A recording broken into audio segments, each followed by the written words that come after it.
Welcome to అభినవ భారత్. నేను రఫీ. పాకిస్తాన్ 3 ముక్కలుగా విడిపోనుందా? అసలు పాకిస్తాన్లో ఏం జరుగుతుంది? రోజుకొక న్యూస్ అయితే బయటకు వస్తూ ఉంది. మొన్నటి వరకు చూసుకుంటే ఎవరైతే మాజీ ప్రధానమంత్రి క్రికెటర్ ఉన్నాడో ఆయనైతే చనిపోయిననే వార్తలు వస్తున్నాయి. కావాలనే గవర్నమెంటే చంపేసిందనే వార్తలు కూడా బయటకు వచ్చినాయి. ఇప్పుడు చూసుకుంటే మొన్న చూసుకుంటే ఏదైతే సింధు ప్రావిన్స్ ఉందో, సింధు ప్రావిన్స్ అంటే ఏంటంటే ఇక్కడ చూసుకుంటే ప్రావిన్స్ అంటే బ్రిటిష్ కాలం నుంచి వస్తుంది. ఏంటంటే రాష్ట్రాన్ని ఒక ప్రావిన్స్ అంటారు. మన దగ్గర రాష్ట్రం ఎలా ఉంటుందో వాళ్ళు అక్కడ రాష్ట్రాన్ని ప్రావిన్స్ అంటూ ఉంటారు. అంటే అక్కడ సింధు ప్రావిన్స్ సంబంధించిన ప్రజలు అయితే కరాచీలో పెద్ద ఎత్తున ఉద్యమం చేపట్టారు.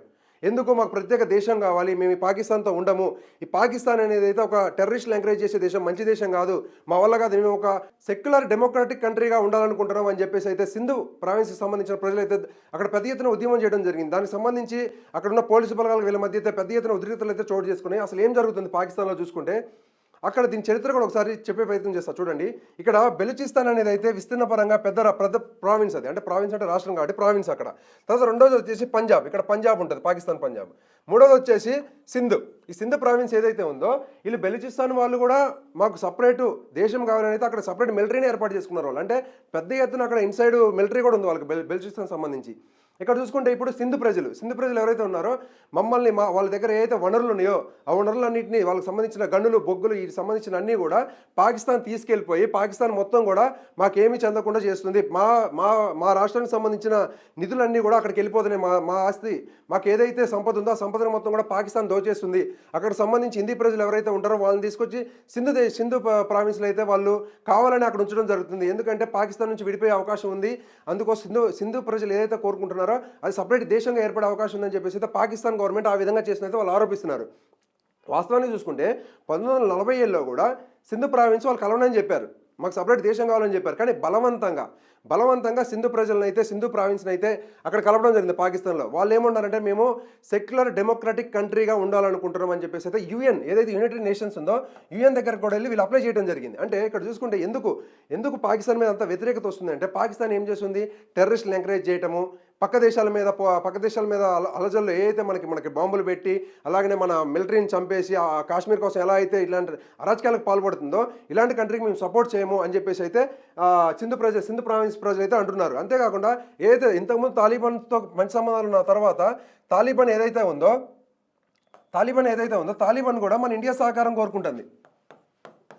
ఇప్పుడు చూసుకుంటే ఏదైతే బెలూచిస్తాన్ ఉందో బెలూచిస్తాన్ కూడా మన ఇండియా సహకారం కోరుకునే అవకాశం ఉంది. సింధు ప్రాంతం కూడా మన ఇండియా సహకారం కోరుకునే ఇది ఉందన్నమాట. అవకాశం ఉంది. ఎందుకంటే వీళ్ళు డైరెక్ట్గా పాకిస్తాన్ ఆర్మీతో పోరాడే పరిస్థితి లేదనమాట. ఏదైతే తాలిబాన్లు మనకు ఆఫ్ఘనిస్తాన్ సంబంధించిన ఉన్నారో వాళ్ళకి పాకిస్తాన్కి అస్సలు పడదు, అసలు 1% కూడా పడట్లేదు. వాళ్ళు మనకు ఆబ్వియస్గా మనకు సపోర్ట్ చేస్తూ ఉంటారు, మనం కూడా వాళ్ళకి సపోర్ట్ చేస్తూ ఉంటాం. ఎందుకంటే పాకిస్తాన్ అంటే మనకి శత్రుదేశం, వాళ్ళకి శత్రుదేశం. పాకిస్తాన్ అనేది ఒక టెర్రరిస్ట్ కంట్రీ. డైరెక్ట్గా సింధు ప్రావిన్స్ ప్రజలే అంటున్నారు ఇది పాకిస్తాన్ అనేది ఒక టెర్రరిస్ట్ కంట్రీ, టెర్రరిస్టులని ఎంకరేజ్ చేస్తుంది, టెర్రరిస్టులని ప్రత్యేకించి వాళ్ళు రెడీ చేస్తున్నారు పాకిస్తాన్లో అని చెప్పేసి వాళ్ళ కంట్రీకి సంబంధించిన వాళ్ళ ప్రావిన్స్ సంబంధించిన సింధు ప్రజలే అంటున్నారు. అంతేకాకుండా బెలూచిస్తాన్ కూడా వాళ్ళ మీద సపరేట్ ఎంత దాడులు జరుగుతాయి అంటే బెలూచిస్తాన్కి పాకిస్తాన్ ఆర్మీకి రెండు దేశాల మధ్య ఎలాంటి ఫైట్ అయితే నడుస్తుందో అలాంటి ఫైట్ నడుస్తుంది. 100 మందిని ఆర్మీని అయితే చంపేయడం జరిగింది. బెలూచిస్తాన్ సంబంధించిన ఎవరైతే వాళ్ళు ఉన్నారో దానికి సంబంధించిన గన్స్ పట్టుకొని తుపాకులు పట్టుకొని ఆ వ్యతిరేకంగా ఎవరైతే పాకిస్తాన్ వ్యతిరేకంగా ఎవరైతే ఉన్నారో ప్రజలు అక్కడ వాళ్ళంతా కూడా పాకిస్తాన్ ఆర్మీని 100 సంఖ్యలో చంపేయడం జరుగుతుంది. వాళ్ళిద్దరి మధ్య మినీ యుద్ధాలే జరుగుతూ ఉంటాయి అంట, ఇంటర్నల్గా ఇంత యుద్ధాలు జరుగుతాయి. ఇప్పుడు చూసుకుంటే సింధు ప్రావిన్స్ కూడా పెద్ద ఎత్తున అయితే కరాచీకి వెళ్ళేసి మాకు ప్రత్యేక దేశం కావాలని ఓపెన్గా డిమాండ్ చేస్తున్నారు. వాళ్ళు ఎంతకైనా ముందుకెళ్తా ఉంటున్నారు. ఎందుకంటే వీళ్ళ దగ్గర చాలా సంపద ఉందన్నమాట. సింధు ప్రాంతంలో చాలా ఉంది. సింధు ప్రాంతం అంటే సింధు నాగరికత అనేది ఎక్కడి నుంచో మొదలైంది. సింధు నాగరికత మన మహాభారతంలో సైతం వర్ణింపబడ్డది సింధు నాగరికత గురించి. అంతేకాకుండా ఇక్కడ చూసుకుంటే పాకిస్తాను మాది జమ్మూ కాశ్మీర్ మాకు కావాలి, మా కాశ్మీర్ మీరు ఆక్యుపై చేశారని చెప్పేసి మన దగ్గరకు వచ్చి కాశ్మీర్ కావాలని ఒకటే ఫైట్ చేస్తూ ఉంది. అది కాదు. ఫస్ట్ ఆఫ్ ఆల్ ఇంటర్నల్గా 3 దేశాలు అయ్యే పరిస్థితి మీకు ఏర్పడుతుంది, మీరు చూసుకోవాలి. పాకిస్తాన్ ఇంటర్నల్గా ఫైట్స్ అయితే కంట్రోల్ చేయడం రాదు. భారతదేశం మీదకి వచ్చేసి భారతదేశం మీద ఫైట్ చేస్తుంది, మాకు కాశ్మీర్ కావాలని. ఉన్న రాష్ట్రాలనే ఉన్న ప్రావిన్స్లనే కాపాడుకునే పరిస్థితి లేదు వీళ్ళకి. అసీం మునీర్కి అర్థం కావట్లేదు ఇదంతా. అసీం మునీర్ ఏంటంటే ఏదైతే ట్రంప్ ఉందో ట్రంప్ సపోర్ట్ తీసుకొని రెచ్చిపోతూ ఉన్నాడు ఆయన. అక్కడ పాకిస్తాన్లో అక్కడ ఏం నడవదు, రాజకీయ నాయకులు ఏం నడవదు, మొత్తం నడిచేదానిలో అక్కడ మిలిటరీ చీఫ్ ఎవరైతే ఉన్నాడో అసీం మునీర్ ఆయనదే నడుస్తుంది. ఆయన అసీం మునీర్ అనే ఆయన ఇతనే. ఇక్కడ అసీం మునీర్ గుర్తుంచుకోవాల్సింది ఏంటంటే భారత్ పైనకి వచ్చి మాకు కాశ్మీర్ కావాలి, మాదే కాశ్మీర్, మేము ఫైట్ చేస్తాము, మేము చంపేస్తాము, భారతదేశంలో అలజడులు క్రియేట్ చేస్తాము, బాంబులు పెడతాము, తుపాకులు తీసుకొని చంపుతాం అంటే కుదరదు. ఫస్ట్ ఆఫ్ ఆల్ మీ ప్రావిన్స్లో ఏదైతే 3 ఉన్నాయో 3 దేశాలు విడిపోకుండా చూసుకోవాలి. అంతేగాని మా దగ్గర రావడం కాదు, భారత్ మీదకి రావడం కాదు, దానివల్ల ఉపయోగం లేదు. అయితే ఇక్కడ చూసుకుంటే ఈ విధంగా అయితే పాకిస్తాన్ సంబంధించి లోపల ఇంటర్నల్గా అయితే ఈ విషయాలు జరుగుతూ ఉన్నాయి. అసలు ఇది ఎంతవరకు వెళ్తుంది? ఒకవేళ ఇన్ కేసు 3 దేశాలు ఏర్పడితే ఒకవేళ సింధు మన దాంట్లో కలుస్తుందా?